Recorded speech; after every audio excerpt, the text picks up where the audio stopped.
ये तो वक्त सीबीएसई के नतीजों का है, लेकिन उससे पहले और उसके बाद भी बहुत सारी चीजें सीबीएसई लगातार कर रही है और उसमें खास तौर पर नई एजुकेशन पॉलिसी के तहत कई सारे सुधार हैं, कई सारे बदलाव हैं।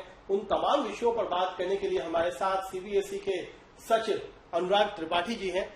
अनुराग जी, सबसे पहले तो जो अभी हम भी आ रहे थे तो कई सारे छात्र पूछ रहे हैं कि नतीजे कब आएंगे, तो बात हम शुरू करें उससे पहले आपसे भी वही सवाल जो हमसे पूछा जाता है कि 10वीं 12वीं के नतीजे कब आएंगे। देखिए कुणाल जी, परीक्षाएं निर्धारित समय पर संपन्न हुई हैं और जब भी परीक्षाएं संपन्न होती है उसके बाद लगभग 1 से 1.5 महीने का समय परिणाम को जारी करने में लगता है। उसकी एक लंबी प्रक्रिया होती है।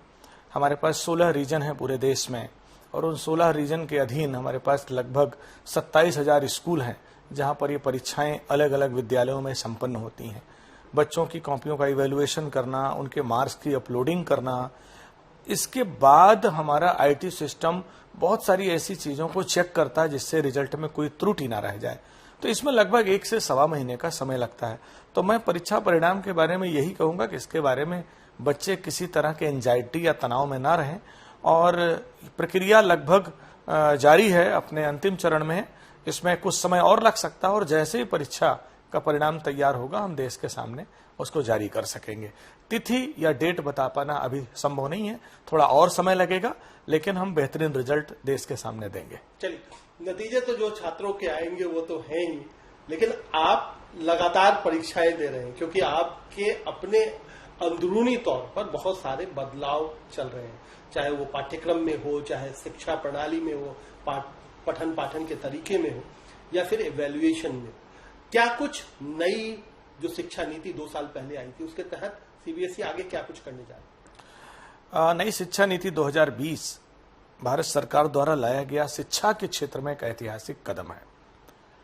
लगभग 70 वर्ष हो चुके हमारे देश को स्वतंत्र हुए, लेकिन शिक्षा में जो पैमाने गढ़ने थे, जो प्रगति लेनी थी, जो अचीवमेंट आना था, अभी हम उससे काफी दूर हैं। हम उम्मीद करते हैं कि नई शिक्षा नीति में जो बदलाव अनुशंसित किए गए हैं वो जमीन पर उतरेंगे, बच्चों तक पहुंचेंगे और देश को उसका फायदा मिलेगा। जो नई शिक्षा नीति है उसका मूल उद्देश्य क्या है, मैं इस पे अगर आपसे चर्चा करना चाहूं तो शिक्षा नीति का मूल उद्देश्य है देश को एक अच्छे नागरिक प्रदान करना, अच्छे बच्चों का निर्माण करना। अच्छे बच्चों से मतलब या तात्पर्य यह है कि वो बच्चे शारीरिक, मानसिक और बौद्धिक स्तर पर कैपेबल हों। मतलब उनका जो सोचने का तरीका है, उनका जो व्यवहार का तरीका है और जो उनकी क्षमता है वो पूरी तरह से विकसित हो।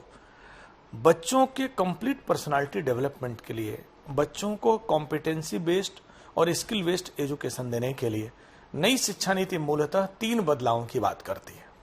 हमें बदलाव लेकर के आना अपने करिकुलम में, स्ट्रक्चर में, जिससे उसका फायदा बच्चों को मिल सके और हमारे बच्चे देश और दुनिया में इक्वल लेवल पर खेल सकें।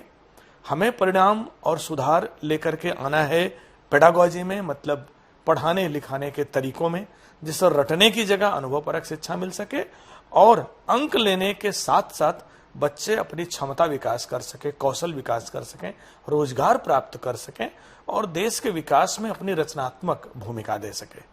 और तीसरा जो सबसे बड़ा बदलाव है जो हम लोगों को करना है वो असेसमेंट रिफॉर्म, मींस परीक्षाओं में सुधार, कि हम परीक्षाओं में इस तरह के सुधार लेकर के आए, प्रश्न पत्रों का मॉडल इस तरह से हम बनाएं, अपना जो internal, external, practicals, activities, projects हैं उनके ढांचे को इस तरह से परिवर्तित करें कि बच्चे रोट लर्निंग की जगह स्किल बेस्ड और कॉम्पिटेंसी बेस्ड लर्निंग पर शिफ्ट कर सकें। अच्छा, हम पीछे से शुरू करते हैं क्योंकि आपने कहा कि आपको जो बदलाव करना है वो परीक्षा प्रणाली में करना है।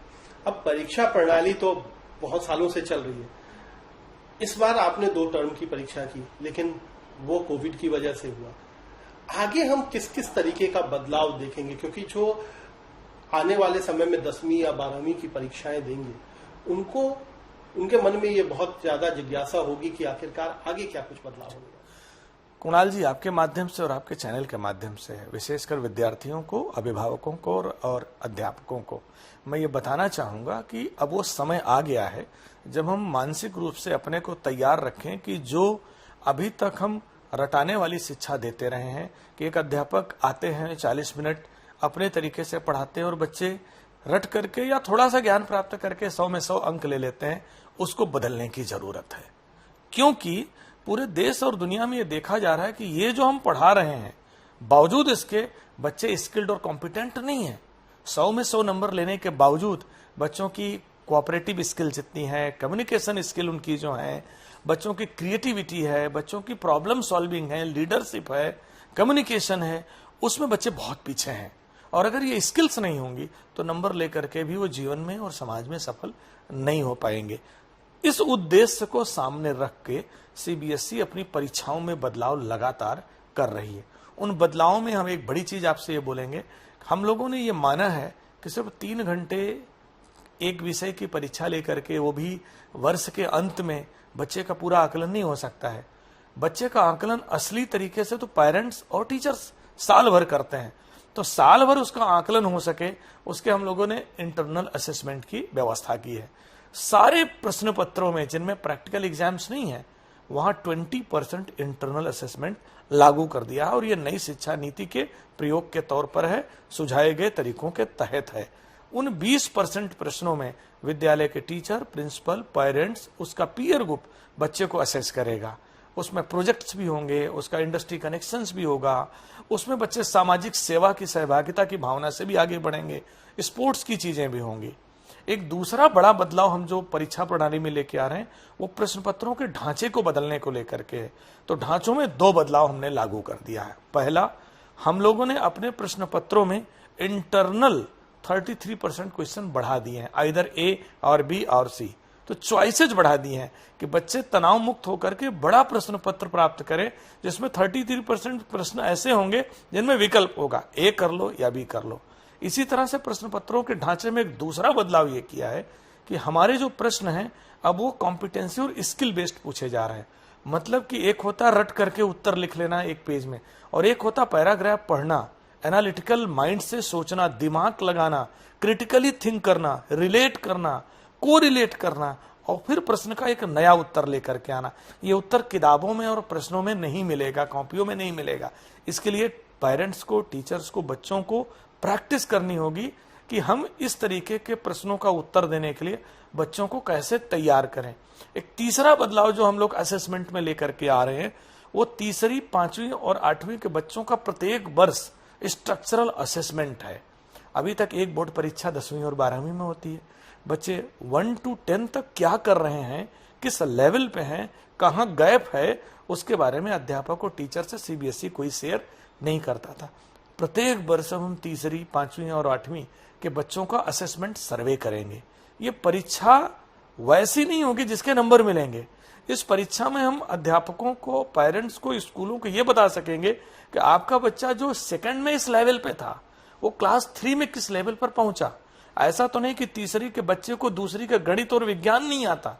तो वो जो गैप है वो जब शेयर करेंगे तो बच्चों के असेसमेंट को आगे करने में आसानी होगी। और एक और कुणाल जी, जो बड़ा बदलाव हम लेकर के आ रहे हैं, वो है होलिस्टिक प्रोग्रेस कार्ड। अभी तक सिर्फ एक बोर्ड एग्जाम असेस करते थे। नई शिक्षा नीति सुझाती है कि बच्चे को होलिस्टिक असेस करना है, कंप्लीट पर्सनालिटी। तो होलिस्टिक असेसमेंट कार्ड हम लोगों ने बना दिया है, हमने लॉन्च कर दिया है, और अपने कुछ स्कूलों में एज ए पायलट प्रोजेक्ट इस वर्ष करने जा रहे हैं। उसमें बच्चे का असेसमेंट टीचर भी करेगा, उसका असेसमेंट उसके माँ बाप भी करेंगे, उसका असेसमेंट उसका पीयर ग्रुप दोस्त भी करेंगे, और बच्चा खुद करेगा, जिसको हम 360 डिग्री असेसमेंट कर रहे हैं। तो हम उम्मीद करते हैं कि इन बदलावों के साथ, नई शिक्षा नीति के सुझावों के साथ जरूर बेहतरीन तरीके से कुछ ना कुछ कार्य परीक्षा प्रणाली में हम लेके आएंगे। तो ये 2022 का अब परिणाम आ रहा है। 2023 में ये जो आपने 5 बदलाव गिनाए हैं, ये 5 बदलाव 2023 की परीक्षा में शामिल हो जाएगा। कुणाल जी, हमने अपने प्रोजेक्ट्स लॉन्च कर दिए हैं। आपको ये बताना जरूरी है कि ये हम लोग पायलट प्रोजेक्ट के रूप में इस वर्ष कर रहे हैं। तो जो हमारी इस वर्ष की परीक्षाएं हैं उनमें पूरी तरह से नहीं होगा, एज ए पायलट प्रोजेक्ट कुछ स्कूलों में होगा, और उसकी सफलता और उसके आंकलन के बाद अगले वर्ष से इनको 100% स्कूलों में लागू कर देंगे।